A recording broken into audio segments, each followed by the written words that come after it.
Nous devons ensemble avoir conscience que nul autre que nous-mêmes ne viendra sauver notre nation et que cela exige de chacun de nous une mobilisation tous azimuts.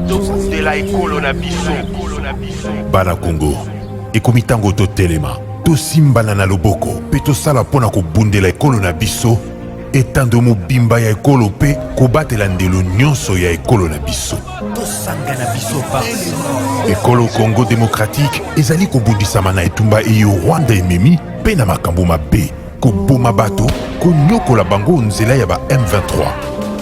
Bazali ko bundisa biso, oeleko eye ekolo ya biso ezwi nzela ya botombwami. Kokabola biso mpe koyiba bozwi boye nzambe apesa biso. Makila mosopani mingi, bomoibwa bato bobebi, zamba nde ezali kosunga molongo mobimba. Bomoibwa bato bokomi mpasi. Tozali na ndingisa banso ya kobatela ekolo mpe lisanga mpona likambo ya ekolo. Tosanga na biso banso. Totia pembeni makambo na biso to pe politiki. Tosangana tobundisa banguna baye balingi kimia te nde likambo ya biso banso tozala lisanga. Tosala ngele. Totika komona baninga mpamba mpe mbeba nyonso.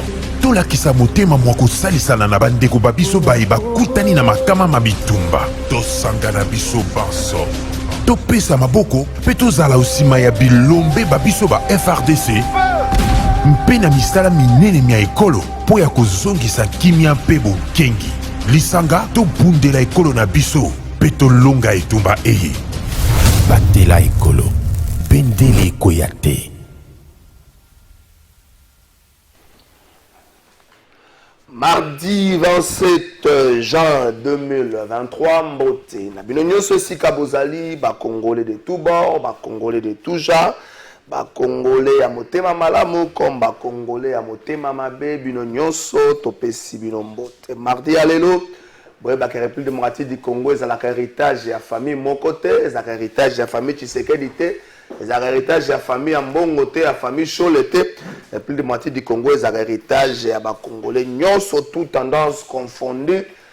Général Christian Chiwewe, chef d'état-major général, il y a FRDC, na pesio Losako aussi Kozali, na pesio Mbote, na pesio Makasi. Mayo dénonça qui na parade na yo ya suka.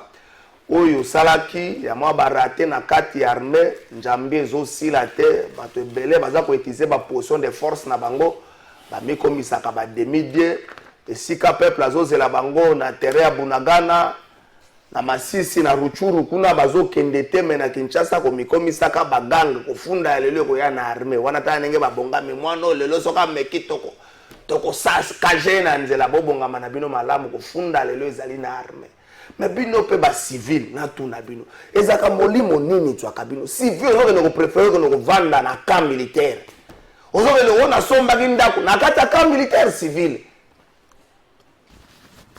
Mukolo bakobenga ndoko za mukolo za ndaya na retraite mbongo eza susu te makasa ko sata ndako ko futeleza te je wana babenga ndoko mikola ndako na ngai bokoma kotanga ka premier grand mama Denis sela biso likambo wana sali AVC ekomi mboka nde bomio metango kenda ko somba ndako na ko yeba kite.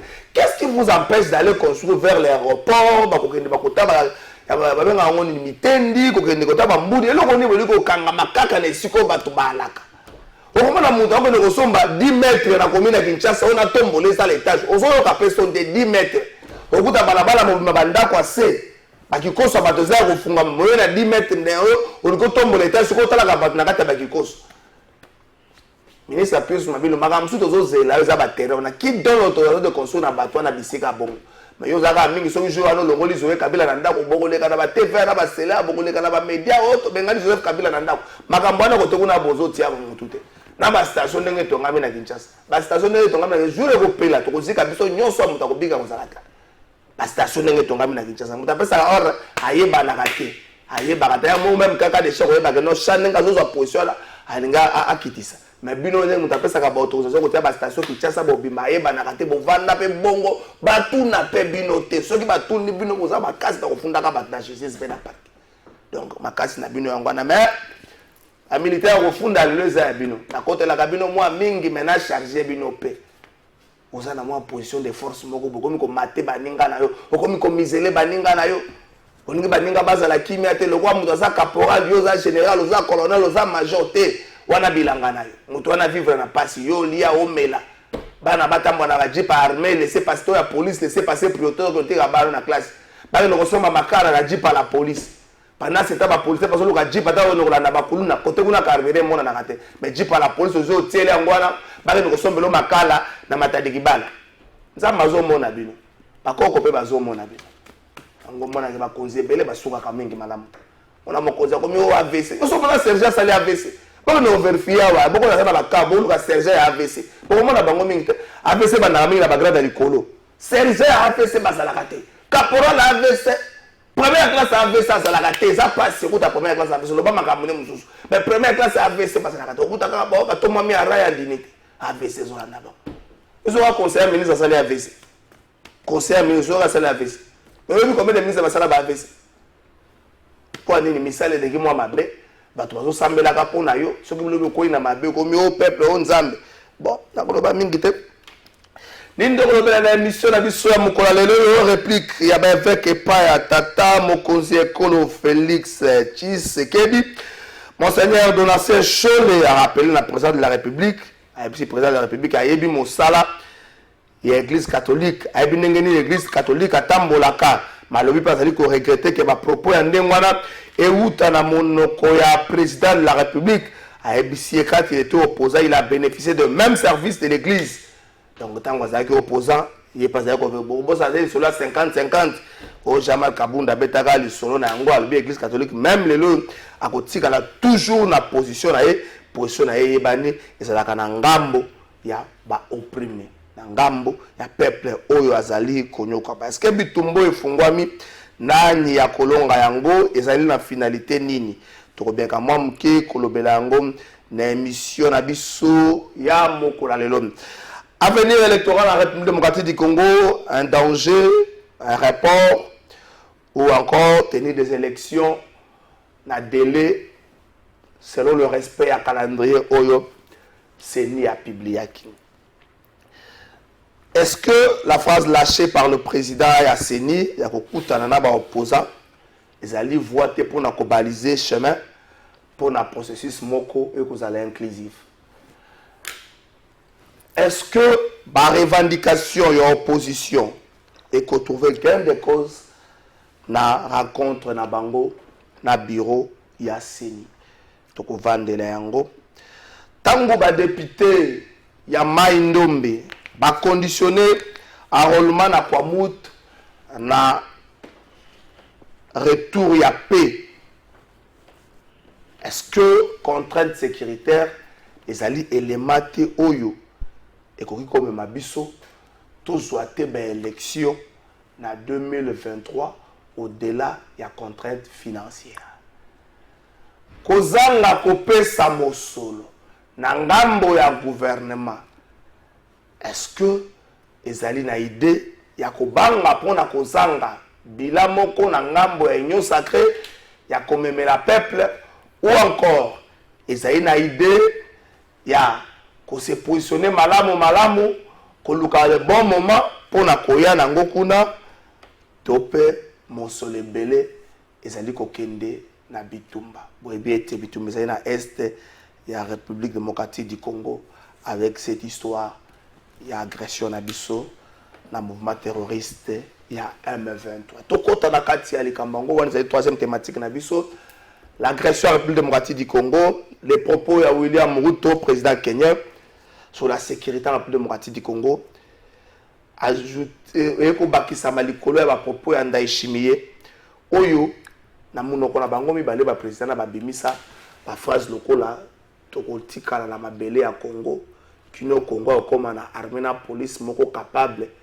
ya kolengi ya kobatela batu nyonso pe ya ko sala mosala ya kokengela ka ba frontière na ye tozotia mosolo moins ebele wana président Ruto tozotia mosolo mwa ebele tokobosana te ke tangu lisolo ya arrivé à force ya EAC yaki président de la République asalaka intervention moko na ba micro ya ba confrère na biso moko na libanda abetaka lisolo ya mosolo lobi décision ezwami mais tozotambola toluka ndenge nini mosolo koya pona likambo wana kasi tangu William Ruto azoloba ke tozotia mosolo elingi koloba ete ba pays membre ya EAC bazotia mosolo est-ce que lokola bazotia mosolo ekomele biso ngambo te po ete batika mboka na biso awa pe na ngambo États-Unis bakomi komona mwa bien te lolenge tozoya na lombango République Matadi Congo azobeta lisolo na lombango ya départ ya MONUSCO azomona ngo mwa bien te kotala ete sécurité na biso nanu evandi te na partie est ya République démocratique du Congo tokosukisa kaka na troisième point na biso kotala na bakambo ya sécurité. Il faut pas ko tala moi lolenge nini ko évaluer et puis ko adopter peut-être une autre option au-delà. Il y a un régime spécial où ils allaient état de siège dans la province à Nord Kivu et dans la province à Ituri. Est-ce que l'état de siège est là qui s'y bat limite dans yangote? Ce que vous avez ça la malamu, ça déjà malamu te comme une souka. Est-ce que vous avez ça autrement pour la partie wana? Et na o Italie ma ponami na partie wana avec l'état de siège. Les candidats n'auront pas la liberté à cause de la campagne parce que l'état de siège a réussi moko ya restriction ya ba liberté. Et bon ite ko kanisa ndenge nini ko toucher ango. Mbote na bino ceci ka bozali émission à mardi à lelo 27 Jean et Bandi avec deux invités na émission na biso ya mokola lelo to pesa makasi na bato nyonso ya bwanya o batambusaka mboka o bapesaka makanisa na ngambo ya opposition to pesa makasi na bwanya. Boyebi ke ba Warner ba balukeli Poutine. Tout ça mingi na ba débat na biso qui a dit François Hollande a lâché le dimanche. Ba Warner bazali belé na Afrique, baza ko opérer na ba pays africain belé. Mais crainte na bango ezali ba Warner lokola mouvement ya ba mercenaires wana bazo ki financement makasi na janvier à New na ministère de la défense ya Russie. Mais ceux qui bazo ki financement makasi na ministère de la défense ya Russie et que 5 mois presque après attaquer Russie wana kaka problème ya commandement pas Warner ils allaient s'imposer nani a dirigé ka Warner bon combat tata ceux qui perjokin les moi pas c'est pas le bango kaka moi mingi ça moi pas c'est perjokin est-ce que yende mota dirigé ka bango ya solo baza ko présenter le la approche moko ya Poutine mais un élément incontrôlé pour na occidentaux ce ko ba Warner bazali na Afrique bokanisa ceux qui batouana commandement ils ont problème ils ont se poser na commandement na moi qui ba balu les biso ba africain ba lingi ba installer pouvoir na bango na Afrique to sukela ngwa nazole na professeur bio ya pe à son amaza sous-te ba to ba réfléchir nazole luka ba international c'est to kobeta lisola bongo mais bazo mona na moi mingi na passe professeur bio etike siko zali nzambe abatela molimo no pepe manakima maître Nicolas Lenga secrétaire général adjoint ya parti politique en vol na pesio mbote mbote ndeko Kalafai mbote na ndeko ko débatteur pe mbote na balandi banso ya émission ya lelo ya tongo ezalaka toujours esengo ya koya ko kabola makanisi etando ike ayo kotalisa bayimboka lolenge nini biso na kati ya parti en vol toko kanisa lolenge ya sika ya kosala makambo po ete mboka ya biso ekenda oboso soko pesinga yi ndingisa na lingi ko sala souhait d'anniversaire ezalaki hier ya mbotama ya mokonzo ya biso président Delis Esanga kasi lobi lokola na zwaki chance te ya koleka etando ike ayo po yonde ozala olanda maramingi na ngina profiter na émission pour na ko souhaiter lisusu heureux anniversaire nzamba pesa ye mayele bwanya pe zebi lisusu ebele po na sima ya maponami ya 2023 yende ya kokamba Congo. Merci Emmanuel Chibambe cadre ya UDPS moto amaele pe abwanya. Bon, monsieur l'administrateur, au côté de l'ordonnance, je suis menacé dans le téléphone. Yo, Kalafai, yo, so côté de l'ordonnance, chef de l'État. Ah, d'accord. Ils sont dans la camarade. Pourquoi jour, vous avez la cocotte, mais jour, IGF Farouye, pas nayo. Nga ko tu nanga IGF Farouye na salini. Mon nga na zo imbonga bato to na sala chef. Na zo imbonga bato donc IGF Farouye ta. Donc lo na bote ko lo mona ngata donc cause en ordonnance c'est la grâce mais si bon hier ça là mandataire non actif donc moi boya il a été au azwaki beaucoup a été maintenant Chibambe na pesi mbote Bote mingi ndeko trésor Kalafai na pesi pe co-débatteur na Pembote et puis na présenté na profité pe na présenté ba condoléances na ngai na mokonzi ya parti politique na biso Augustin Kabou ya Chilumba o ya bongisa ki bongo tante maternelle na e tozala ki bongo lobby na l'hôpital du cinquantenaire pour na sala lever du corps pour na cimetière en tout cas na yebi mokonzi ya parti na nga ça fait plus de 20 ans na ndenge na moni na ki lobby vraiment na moni vraiment que il était vraiment frappé dans la nouvelle ou na mort ou na disparition de la tante maternelle na et je l'avais vraiment pas reconnu donc na moni vraiment qu'il trop ému et on a présenté encore une fois de plus ma vive condoléance je sais que c'est très difficile nous avons mené taper ça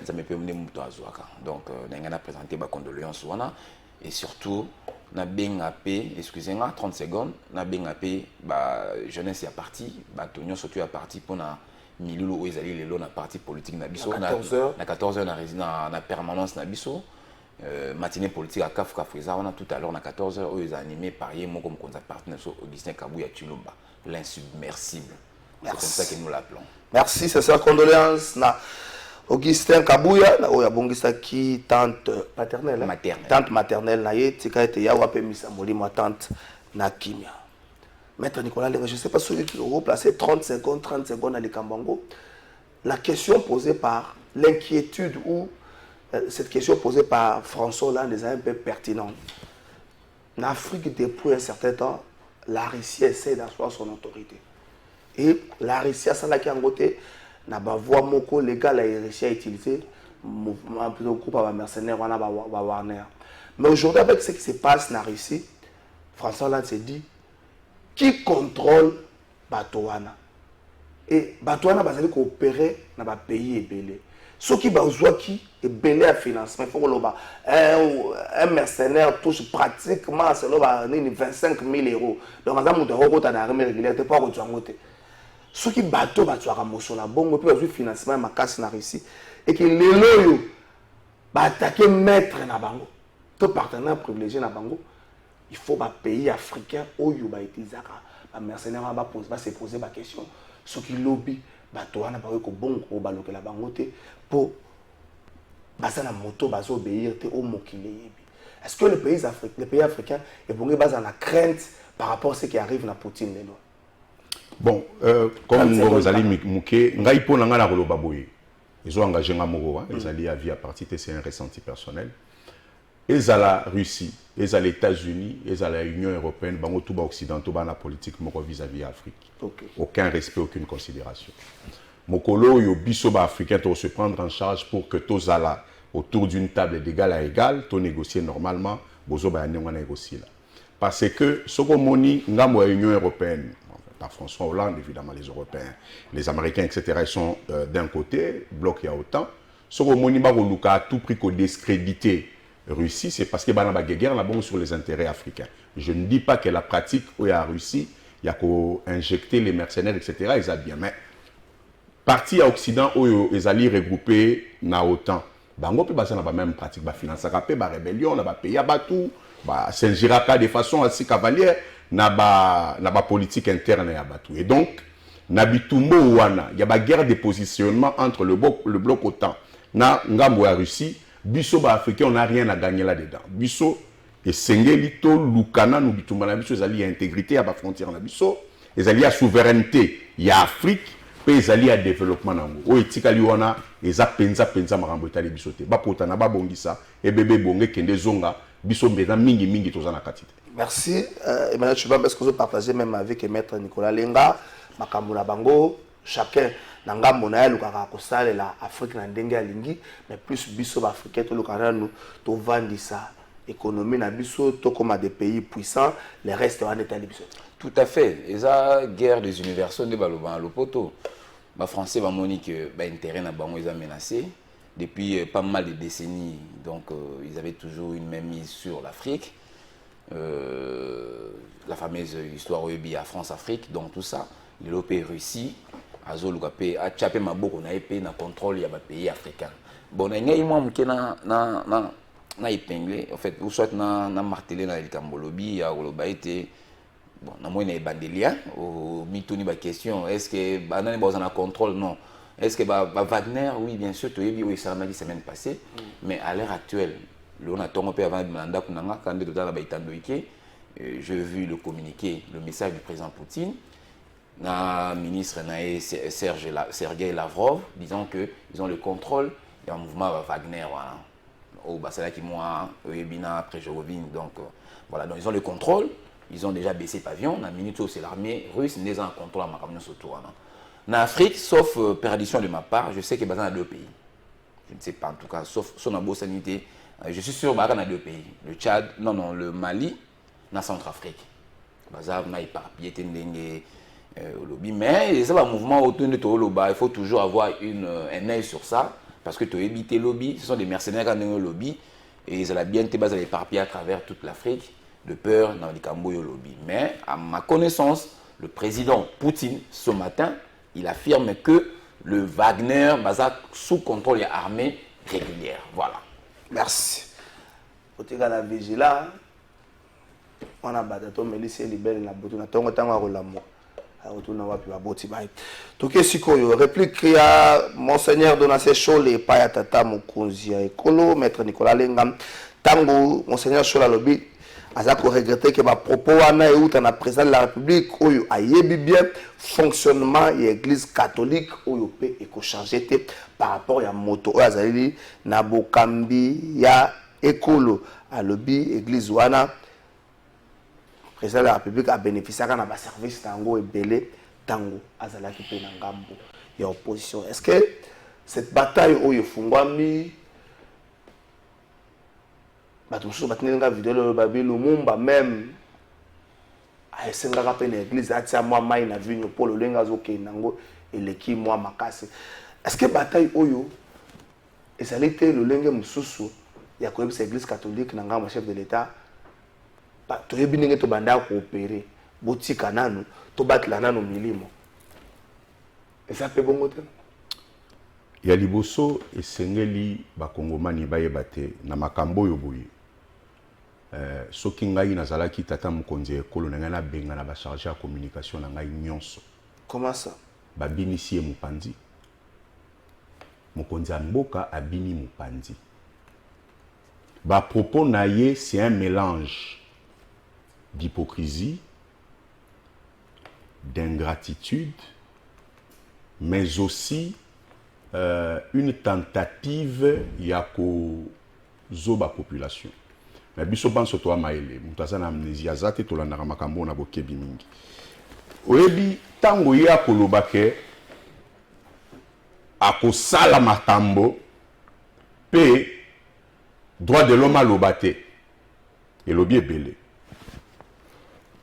Elobi ete makambo ya kosala eza makambo ekokota en déphasage na ba droit na ba liberté ya ba citoyen. Liboso yango na mibale na malobo wana ezo laisser ko sous-entendre une usurpation de prérogatives. Oyebi mboka na biso mobeko likondi est consacré indépendance ya 3 pouvoirs. Moto ya sali mbeba akpe na mibeko litomba na ezali na mibeko. Bongo soki tata mokonzi ekolo alingi akomisa ngo lokola ndema asala ngo lokola ndako ya ye abando pese etumbu selon ye ezali usurpation de prérogatives et puis asi mixer na pouvoir oza ya yeti ya misato ezali abus d'autorité.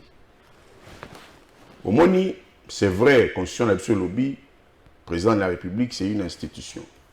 Kasi balobi te kasi komi barba papa yemoko simba wa baluka wa simba wa te. Ce n'est pas parce qu'on est président de la République qu'on peut tout se permettre. La Constitution est au-dessus de tout citoyen congolais, y compris les chefs de l'État. Si kana zonga na mwa ping-pong yo aligné meka na ba prince de l'église. Biso banso to yebi ndenge bandaka pe to yebi ndenge sukaka. Mobutu ameka kango yebi basala bras de fer na cardinal Malula. Te to yebi ndenge sukaka après marche à la chrétien. Kabila mekaka pelo kwa ngo tete akoti na ba paroisse ba beti bato bazo ba masasi na kati ba paroisse ba buki ba bikeko to ebi ndenge sukaka. Bon, lokola régime oyo ya monsieur Tshisekedi mingi bango ba ko mekola makambo Kabila sala. Yango ba ko kenda nango kaka lokola Kabila sala. Kasi ba ko bosana ke soki o mekoli eloko okozwa pe kaka mbuma eloko yo mekoli. Donc nzelo yo Kabila mekaki wana na ndenga sukelaki ezali exactement chemin bango bazwi pe ba kosuka ka lolengo wana, avec la différence que il y a comme un arrière-goût d'ingratitude parce que UDPS tango bazalaka na opposition ba bénéficia qui na posture oyo église catholique azalaka nango. Ce n'est pas une faveur au Asala IDPS, ce n'est pas un partenariat particulier Basala na IDPS, c'est la posture de l'église qui est en faveur des faibles. Et les faibles, c'est la population et l'opposition s'identifie à cette population et vice-versa. Et il ne serait pas correct. Les loyo, yakobuka, nzete oyo sapuyaki nango, natango lokolezaki osala opasi. Donc c'est un peu casser sa béquille. Ponini, pona, eloko ya luka ki asi azui, bongo etikali etali ete kasi. Toko rappeler na bosuki sawana que les mêmes causes produisant les mêmes effets, bitumba oyo ye alingi ko banda na ba prince de l'église, ye muto akopola, prenons date. Bino bato ya pouvoir boko kosa tata mokonzi ekolo na nzelo wana. Boye ba kesuka nango bino ne boko pola. Merci maître Nicolas Lenga. Emmanuel Chibambe, les mêmes causes produisent les mêmes effets. Bitumba oyo tata mokonzi alingi ya banda. Maître Lenga prese bato baza pembe na ye o bazo kosa ye lui même soka zalaki moko ya ba tata mokonzi nga senga ba sanctionner service à communication na ye.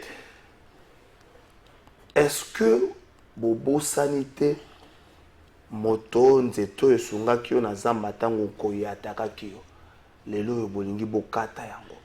Est-ce important lelo oyo l'IDPS akota en guerre froide avec l'église catholique? Kobosana te à l'époque CG Jean-Marc Kabou dans l'église a servi sur des cadres sur na bani tout ça 50-50, donc c'est un partenariat. Trésor Kalafai.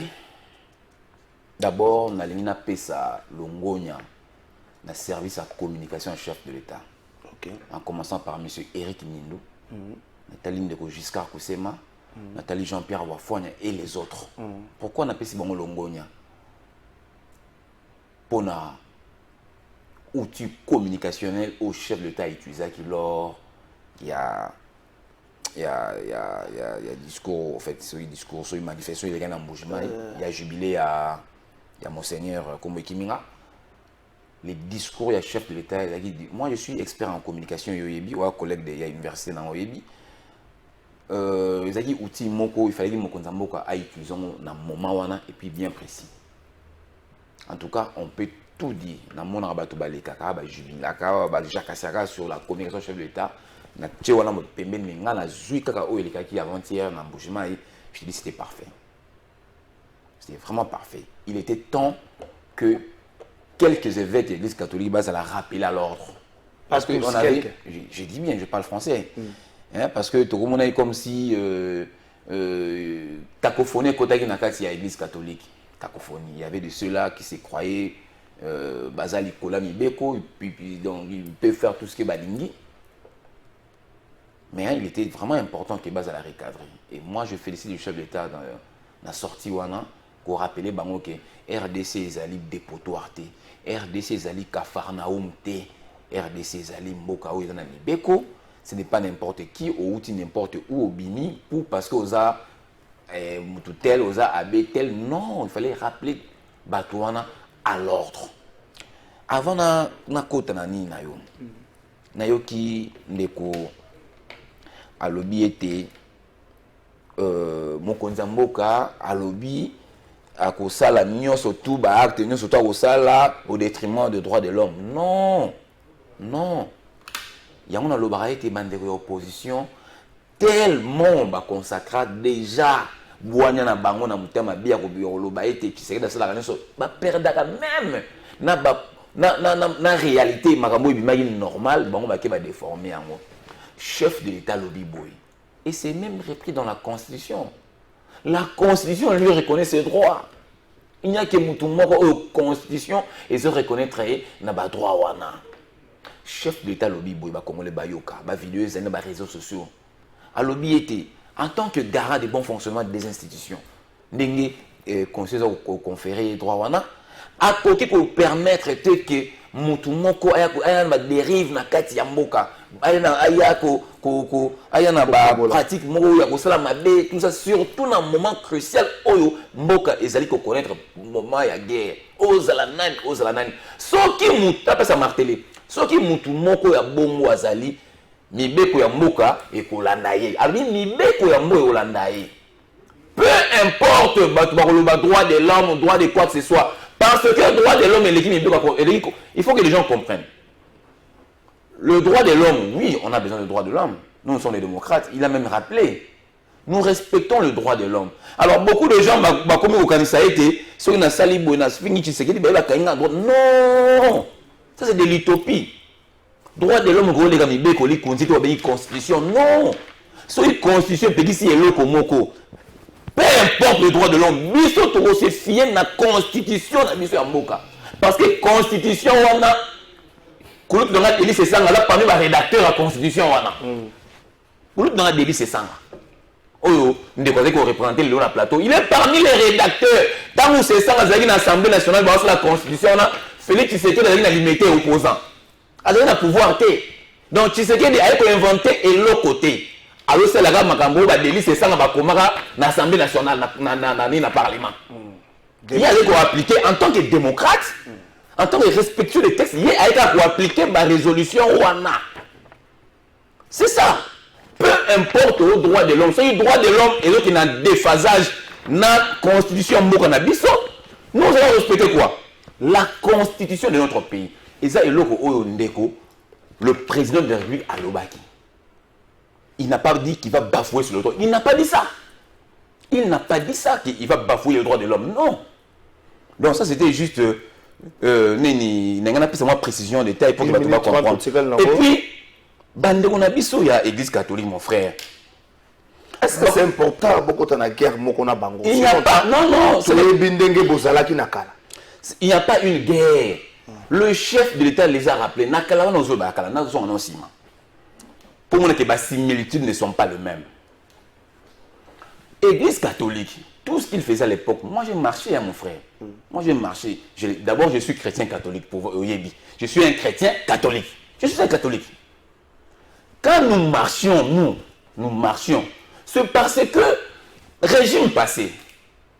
Donc comme en 2016, nous avons une constitution, le bas qu'il faut l'élection en 2016, Kabila Oyebi, il était le tout général, le général-major, le tout puissant. À Boy Kosali ça va élection. Nanko parce qu'il était le général-major. À Boy Kosali ça va élection, Yemoutamakasi. Mandat ici. Mais l'église a accompagné comment on dit son position une pèse de manière qu'on mène. Ça c'est tout à fait naturel parce qu'il ne commande ici là qui a mis 2 ans de bonus. C'est chrétien. Est-ce que attends d'abord c'est très important pendant une donation politique pourquoi tu as noté dans tous les groupes congolais. Est-ce que tu sais que dans l'église mandat tu sais que de s'il y a cette élection pour l'église catholique ça ne marche pas non. Est-ce que pour marcher tu fais la élection? Est-ce que l'église catholique a une mission est-ce que pour marcher tu fais la élection? Comment évêque on a nani religion côté la politique et ça nous sommes bango. Merci là moi je reproche nos pères catholiques. Félix Tshisekedi aza mandat les a en cours dans l'utilité. Donc base là c'est ça. Nini bino grossa comparaison quand nous aidions lui de merci. Moi je suis membre de l'UDPS catholique. Même bango la catholique on entend cela oh non pas marcher. Ce sont nous les fidèles. C'est nous le membre de parti politique. C'est nous. Et puis l'église catholique catholique et UDPS nanini. Est-ce que l'église catholique a UDPS? Non, mon frère. Ce sont les militants de l'UDPS au Bazalaka. Dans l'église, dans Saint-Jean-Paul, dans Saint-Léopold, dans ma campagne. Merci Emmanuel Chibam. Je prends la deuxième prise de parole. Monseigneur de la session à lobby a remarqué que le chef de l'État était fâché et parlait avec rage. Il était fâché, il parlait avec rage, il était dans ses émotions en tant qu'humain. Ça se comprend. Mabakissi, s'il avait lu tout le rapport de la CENCOM, il serait exprimé autrement. C'est important. S'il avait lu tout le rapport de la CENCOM, est-ce que le problème est allé dans la lecture et le rapport, dans l'entièreté, dans l'autre, des bouti makambo? Parce que Monseigneur a martelé, on dirait que sur la place publique, quand il y a un extrait, il s'est fait qui bango dans le rapport, il y a CENCOM. 1 minute 30 sous. Merci. Ndeko trésor Kalafai na bandeli makambo na lobaki ne bandela. Sikoyo pena na sengi tata mokonzi ekolo abengana ba membre ya communication na ye. Pena comprendre pourquoi bazo sala makambo ndenge wana. Moko ya bango yeyo alobi asa expert en communication. Tala makambo ya alobi. Na robana na suka ba propos na ye. Alobi IDPS bazana ba membre koleka église catholique. O bondo kité. Non, les montrants. O penza bondo kité. Donc UDPS azana ba membre koleka ba chrétien catholique na Congo. C'est d'une absurdité renversante. Mais ce qui UDPS azana ba militant koleka église catholique mobimba. Boni azo reçoit 100% na l'élection. Puisque ba militant na basé belé. Koleka kutu ba église, koleka église catholique ou les alliés majoritaires en Afrique.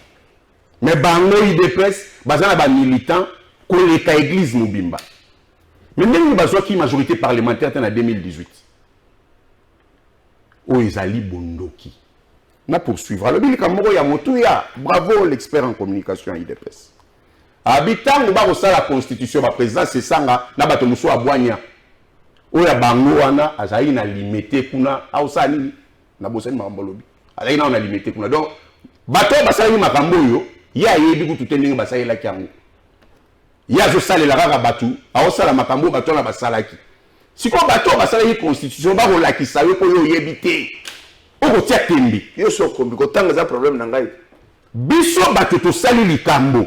Toko yebisa yo obini mupanzi yoko tia tembe te. Tango bosala ki ngana zangi na saba nzete kasi ngai nde siko na kotanga na koloba. Bondoki ya mibale yango.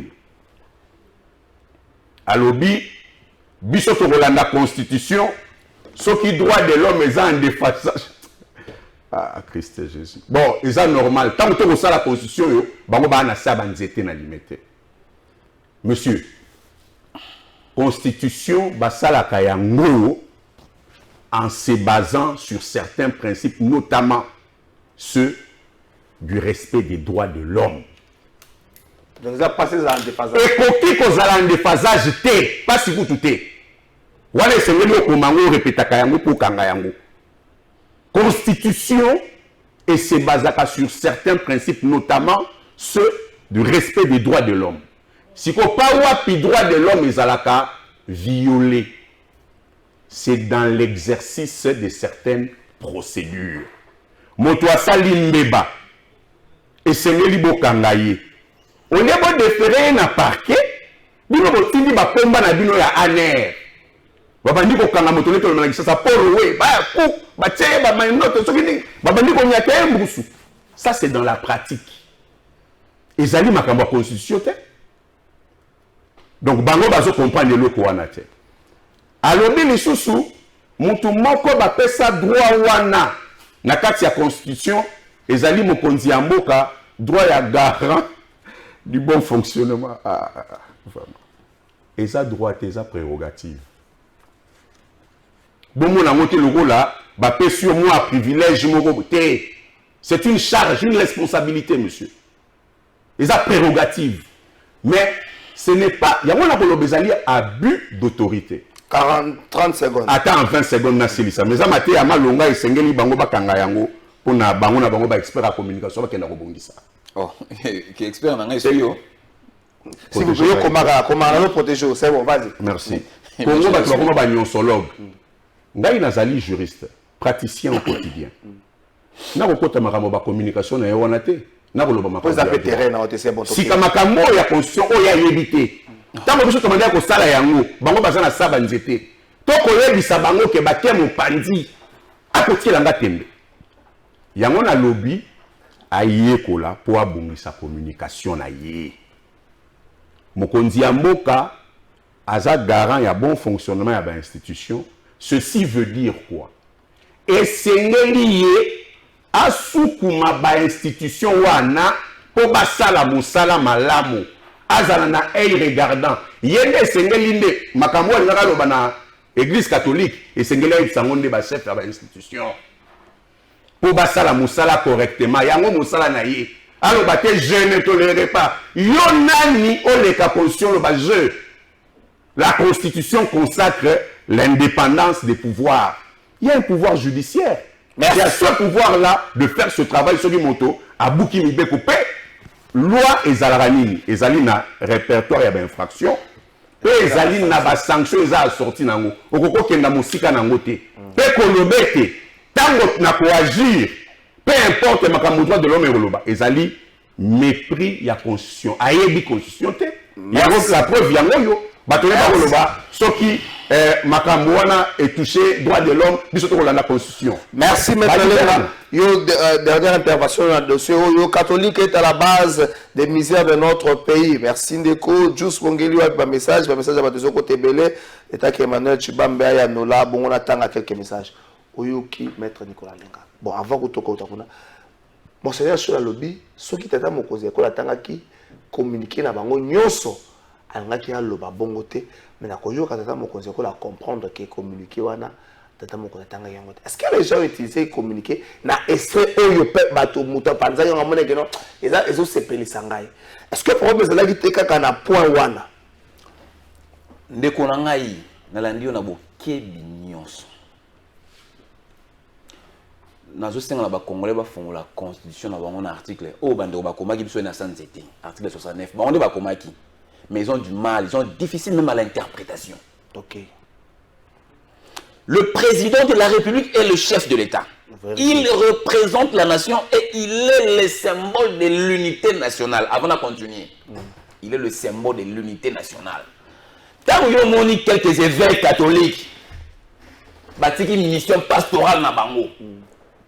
Bakomi kolanda ba opposant que viché et bon na boy classe malamu te oh baza ba artisan ya baza ba artisan baza ba tout oh ba principaux artisans ya gocha croc à jamais la gratuité de l'enseignement pour que ba lo lo ba été oh non ma boy normal ce sont des artisans principaux ndo moni bango ba évêque catholique na tangi kwa na lobi yango tant moni ba tout wana ba ki na ngambo opposition cause nyonso ba opposant ba lo ba ko mettre sur la place publique pour résulter à la mine.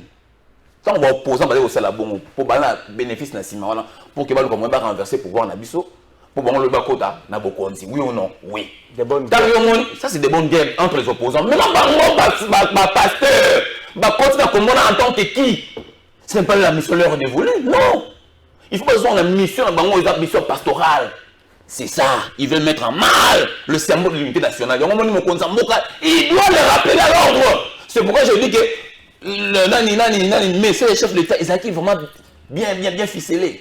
Mais pour soulever le moment, tant qu'on le but, je ne tolérerai pas. Est-ce que, c'est là s'il vous plaît, est-ce qu'il y a nani, alors je ne tolérerai pas, ou encore, ce que tengami, bandeko boyo ka ozala vert ozala nani, ce que tengami mo beko ko kangayo.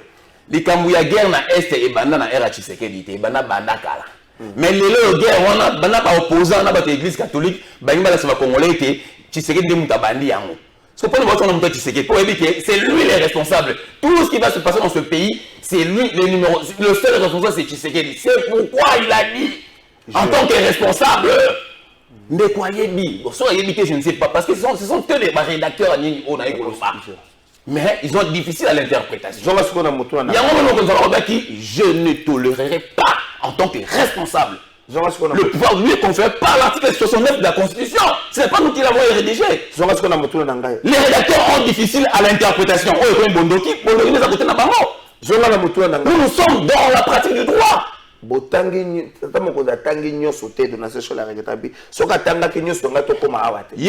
Yebisa abe wana. Yebisa politicien wana. Ou alati sultan yababe. Yebisa eboye. Teta mokonzi a répliqué yeki na communiqué au bon salaki. Non. D'abord, on va comprendre le message qu'il y avait fait, tu sais qu'il dit bien. Tu sais, ça dit que non, face aux dérives, dérives est un mot pluriel et un mot féminin.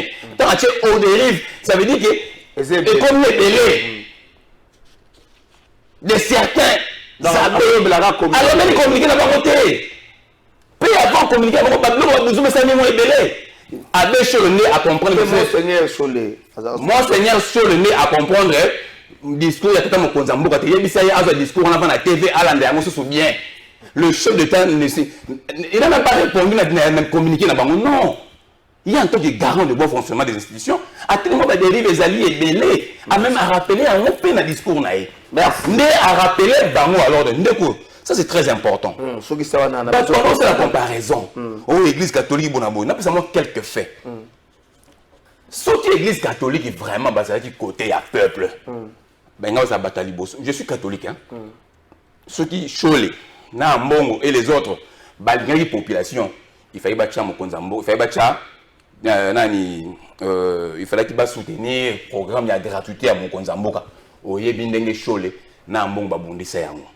Ceux qui l'église catholique, l'église catholique, moi je suis sérieux. Il fallait qu'il c'est la mission une mission pastorale au milieu du peuple. Ils étaient aux négociations à lobby sans vérifier rapporter non, ce n'est pas ça. Merci, ce n'est pas la mission qui est aux à Bango. Non, mission à Bango Ezali couper ce côté à l'Ilobanza, mais sauf qui dirigeant Tengani. Ndenge na auto rappeler ceux qui bon rappeler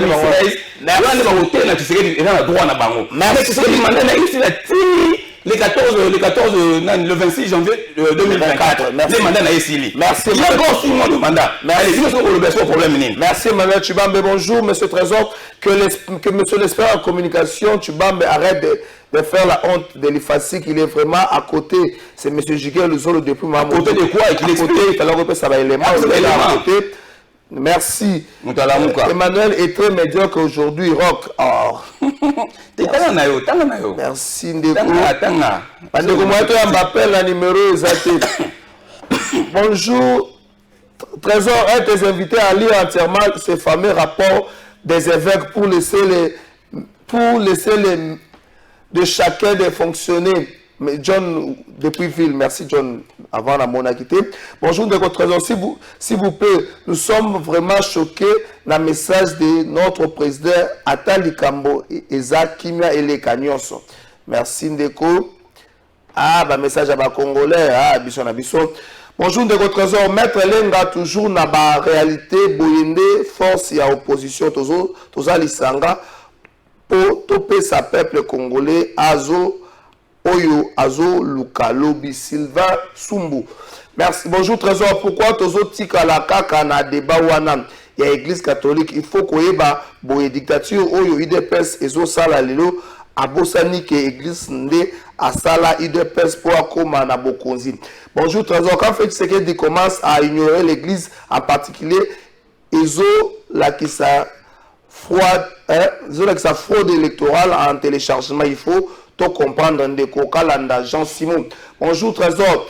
Totika kota na blague oyo IDPS alingia mema biso peuple toza na bango tina suka tolembi diezola. Bonjour Trésor. L'église catholique a commis opposition lobby IDPS azalaki wapi pour le président Félix Aloba bongo donc eza koyoka elengi ya pouvoir. Bonjour Trésor. Problème ya population et bungi pour débat à l'église catholique et zongi na actualité. Quand nous ne sommes pas prêts pour nous diriger, il faut que charge wana. Merci Ndeko. Ce que tu as dit, l'église catholique, l'église catholique, toutes les thématiques, est-ce que la revendication et l'opposition et qu'on soit réponse, la rencontre aux alliés projetée au président Seigneur Lobagango, à Rokutanana, opposition, est-ce que va baliser chemin? Est-ce que contrainte sécuritaire, c'est un élément de taille pour pousser Bisso, toujours ma ponamité en décembre 2023? Maître Lenga, après sur 2 minutes. 2 minutes, nangina recadrer pour vérité, ça la gelo ko ya malonga ou ils plateau de vérité. Ndeko atangi abandi kotanga article 69 atangi phrase moko et demi yemoko ki somo ya continuer. Nani koloba kotalisa ba congolais boye. Na rafraîchir mémoire. Tozonga na 2016. Boyoka maloba ya bato ya PPRD oyo basalaki koloba par rapport à l'église catholique. Bongo boya lelo boyoka maloba ya bato ya IDPS oba koloba par rapport à l'église catholique. Soko kangi miso kanisa tozaka ka bango nyonso baza lelo. Bazoloba exactement la même chose parce que baza poursuivre les mêmes intérêts. Si kolobondo ki IDPS ezawapi. Bango baloba Kabila est l'homme le plus sérieux.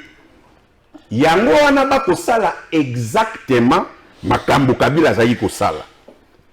Balobi église catholique il faut tika la mission na yango akota makambo ya politique te.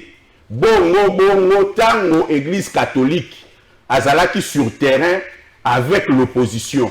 Bango bato ya IDPS. Ba oki ko yebisa biso soki na moment wana abimaki na mission to zaki na kati ya mission. Na yoki bondoki mosusu awa na silisa comme ça nazonga na question. Alobi nazo gérer tanangai. Alobi na 2016 par là c'était parce que glissement ezalaki. Awa glissement ezalaki donc bango de ba ko définir quand est-ce que l'église doit être à côté du peuple et quand est-ce qu'il ne doit pas l'être. Je n'ai pas dit ça. Forme la dictature, il y a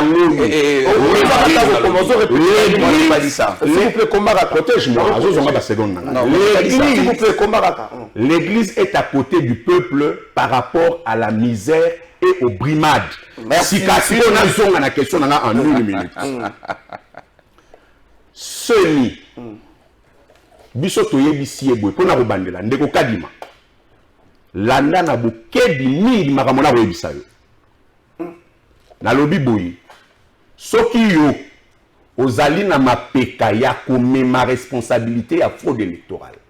Mema yango kasi tala bato baleka wana avant yo. Sango Malumalu. Pasteur Ngoyi Mulunda. Corneille Nanga. Kinda tuna na bawo baza na bomoi. Boni lelo bazali ndenge nini. Kokanisa te yo zali pomba. Élection wana ezali te héritage batike liyo na famille.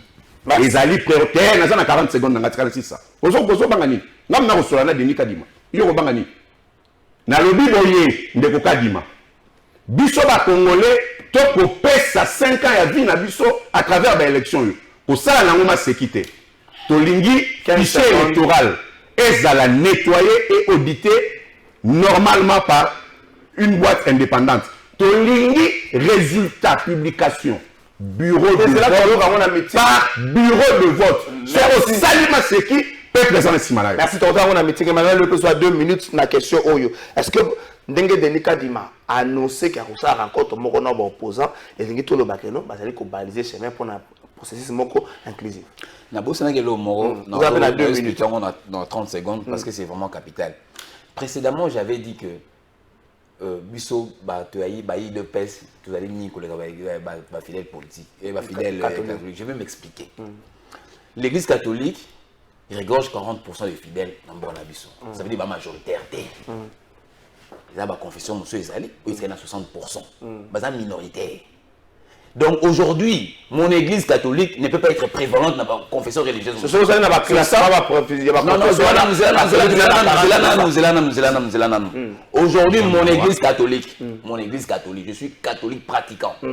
Mon église catholique, à gros, c'est prévaloir Tazala omnipotente dans ma confession. Ça, c'est d'abord deuxièmement, je vais m'expliquer. Qui sont les fidèles de l'église catholique? Ils sont à parti politique. C'est nous. les politiciens, nous qui soutenons des partis politiques, c'est nous qui nous rendons dans des églises. C'est nous qui nous rendons dans des églises. Aujourd'hui, les loyaux, même si je n'ai pas tous les rapports, il y a Mboka Nyonso, mais aujourd'hui, quelques dignitaires catholiques, ils veulent diviser l'église. L'église est divisée, je te dis. Il y a des chrétiens qui ne sont pas d'accord avec eux. Avec leur façon de faire. Parmi les chrétiens catholiques, on va d'accord, moi je fais partie. Je te dis, c'est divisé. Maintenant, aujourd'hui, imaginons, tes abonnés. Tu imagines que on d'accord, la fronde.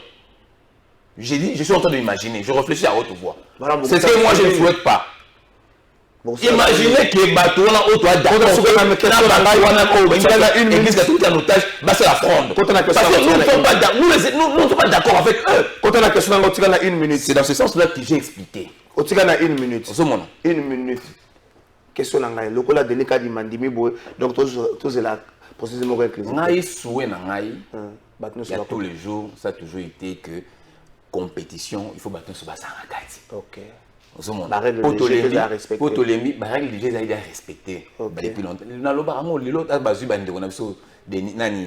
Martin Fayoulou, Délice Sanga. Bapes bango audit bango, ba auditer fichier électoral. Tant que aussi les familles les bandes lobby, ba ko contester yango. Merci Emmanuel Chibambe. Tu sais pourquoi? Parce que tu n'as c'est la tu sais pourquoi ba contester yango? Parce que bazu 5 ans mobimba oyo il y a distraction pour na bango bakanisa qui était tu sais dans ça lokolo ou ba mesana na de merci Emmanuel Chibambe à 6 mois des élections. Et comme la vérité de la élection est là, mais ils ne se sont pas préparés, c'est ça. Merci Emmanuel Chibambe. Bonjour de votre trésor. Pouvoir ils la kaelengi pe si la kalelo ide pes balingi bakoma bakambo koma na ba te ba ke nazomona malamu te ndeko limbisa ngai ba message de côté belé bon moi tanga message bino sezate toyoka ba opposer na meeting 45 secondes na meeting ya dimanche toyoka ba opposer bongo toko soukrisa 10, 15, 30 secondes d'émission. C'est tout comme on pose. Hakongola ye moko na bango alobi ke bango basigné pacte na pauvreté te. Est-ce que biso tikoloba na kibobola? Yango tolobi boye. Insécurité eleki. Pasi na mboka eleki. Fischer et Matindelo. Et pas wapi bakompare pe élection ya nyamu. Tokote le melabango, tokoboya ke basala élection ya nyamu ezali bongo te. Nani akondima Chilombo tour lisusu tosuka na compromis à l'africaine. Est-ce que bokolinga tosuka lisusu na compromis à l'africaine?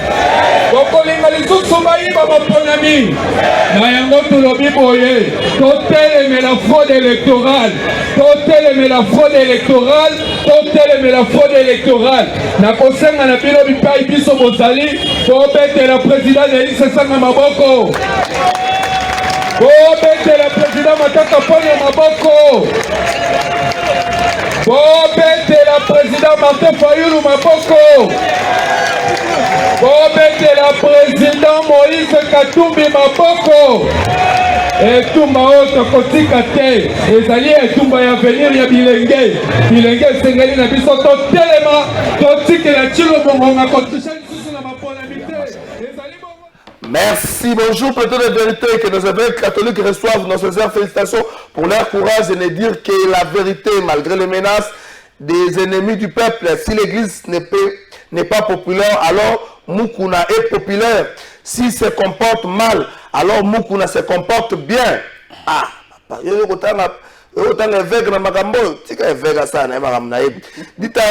dites à notre frère Mbappé Abosanate, ce qui est église catholique, te atabande konaye bakotanga te.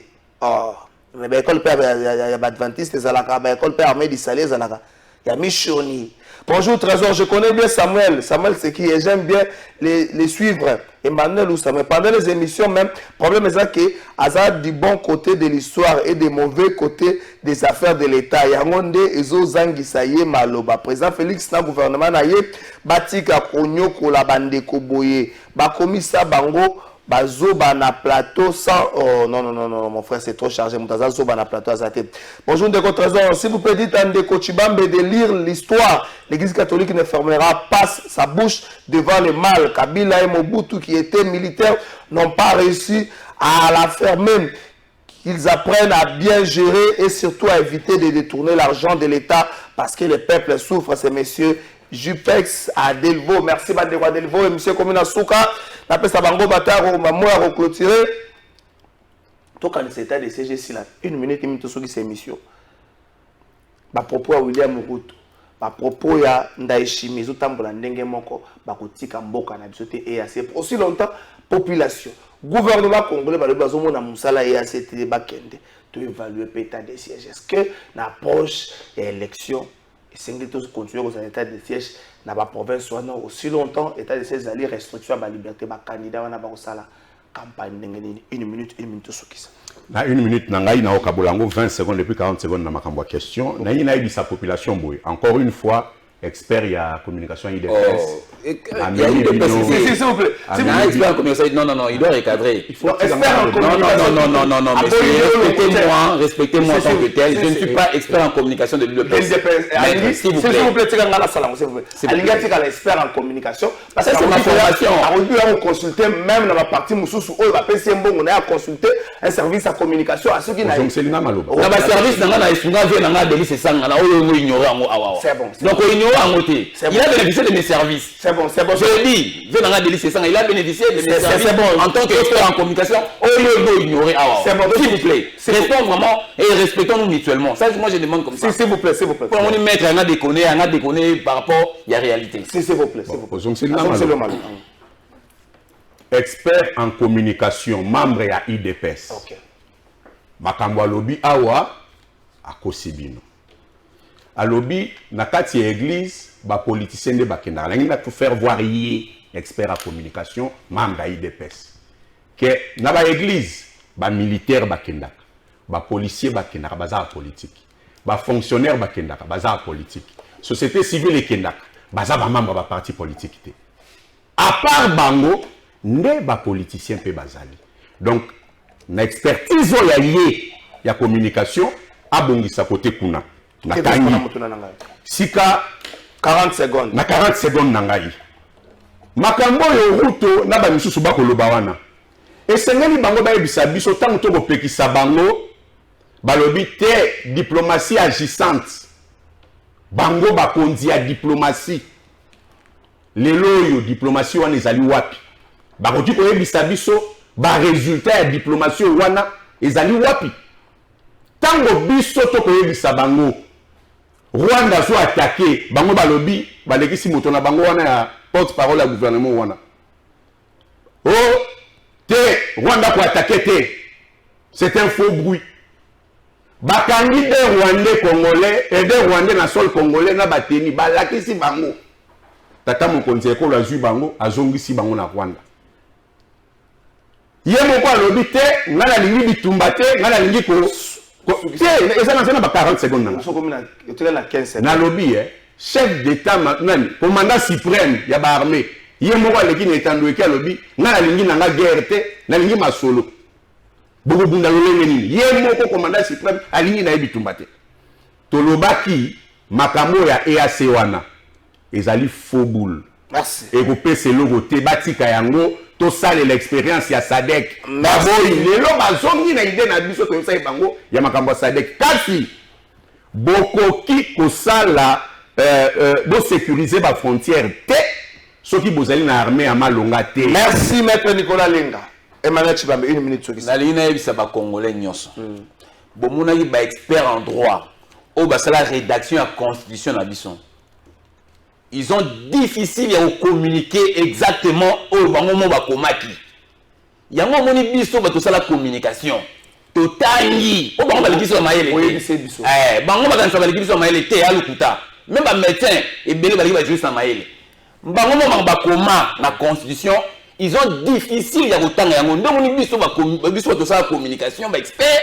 Tozali kotanga pour expliquer la population. Merci. C'est chef de l'État. Constitution, article 69, et puis ça y est, pouvoir. il y a un garant de bon fonctionnement des institutions. Merci. Il y a un expert en communication. Merci Emmanuel Tshibambe. Moi je communique. Merci Emmanuel Tshibambe, la famille Tangoulou. Azalina mawa koebisa bandeko pe bayeba na bango kabungisi moko ya bana na yende Korola Tangoulou oya kufaki na Afrique du Sud mokolo ya samedi. Non, mokolo ya samedi 24 juin, le samedi le 24 juin, mokolo ya samedi 24 juin depuis Afrique du Sud, famille Tangoulou azaliko yebisa sangwana, ba condoléances na libota Tangoulou pe na Alva moko ya libota wana. Émission alele sili. Ba soda bobigité. Na refunda lobby, na tiki binote. Merci. Tu n'as pas le nombre de la fête. Oh. Bakata émission boy. Na pesa nombre de la fête, na pesa 1 minute. Attends pour toi ngo. Attends. Toi conclure. Toi on tu faut conclure. On a écran direct, on conclure. Biso to lobby boy matata ba mande ko tozo annoncer deuxième tournée na biso ya refondation de la République à travers le pays. Peut te garantir ba militant na biso que en vol à déposer ma candidature à tous les échelons. Peut-être aux alliés sur le processus. Merci. Merci.